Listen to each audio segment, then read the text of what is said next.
या ठिकाणी थोडंसं सिग्नलवरती गाड्या थांबलेल्या आहेत आणि अगदी काही क्षणातच आम्ही जंतर मंतरवरती त्या ठिकाणी पोहोचत आहोत, जिथे देशभरातल्या विद्यार्थ्यांसाठीचं आंदोलन सुरू आहे आणि पोलिसांकडून ज्या पद्धतीने आंदोलन चिरडण्याचा प्रयत्न करण्यात आला आपण टीव्हीवरून बघितलं होतं सगळ्यांनी।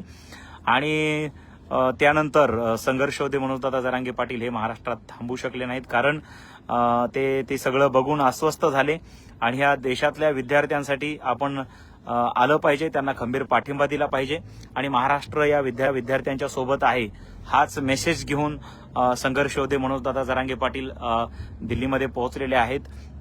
आपण बघतोय ही आत्ताची सगळी लाईव्ह क्षणचित्र आहेत।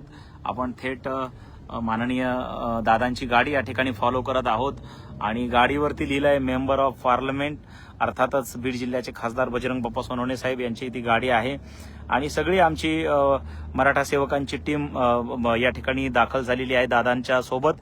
आपले गंगाधर नाना काळकुटे पाटील जम्मू काश्मीरच्या दौऱ्यावरती होते, नाना देखील ठिकाणी दाखल झालेले आहेत, कारण रात्री उशिरा बऱ्याच बांधवांचे फोन आले, मेसेजेस आले की आम्हाला दौरा माहीत नव्हता, आम्ही सुद्धा दिल्लीला आलो असतो दादांच्या सोबत, परंतु मित्रांनो आम्हालाच रात्री दौरा उशिरा माहीत झाला, अगदी 10:30 पावणे 11च्या दरम्यान बद्री भाऊची पहिली फेसबुक पोस्ट आली तेव्हा आम्हाला कळालं आणि त्याच्यानंतर मग आम्ही तिथून पुढे तयारी केली, त्यामुळे फार सगळ्यांना फोन नाही करता आले, पण रात्री फेसबुक पोस्ट मी टाकली होती।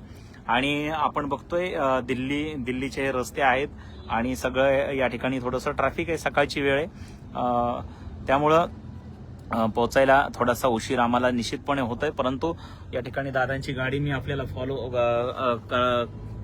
दाखवतोय। हे बघा, हे बघू शकता तुम्ही, संघर्षयोद्धा मनोजदादा जरांगे पाटील ह्याच गाडीत बसलेले आहेत आणि जंतर मंतरच्या दिशेने संघर्षयोद्धा मनोजदादा जरांगे पाटील हे निघालेले आहेत। आपण प्रत्येक क्षणाची प्रत्येक लाईव्ह अपडेट पाहतोय। बाप्पा देखील गाडीमध्ये आहेत, आणखी काही आपले मान्यवर त्या ठिकाणी आहेत आणि बघू शकता हीच गाडी आहे ज्या गाडी आपण आतापर्यंत फॉलो करत होतो आणि आपल्या गाडीच्या पाठीमागे आता ती गाडी आहे। आपण पुढे आहोत आणि अगदी पुढच्या काही क्षणातच आता लाईव्ह कंटिन्यू सुरूच राहणार आहे।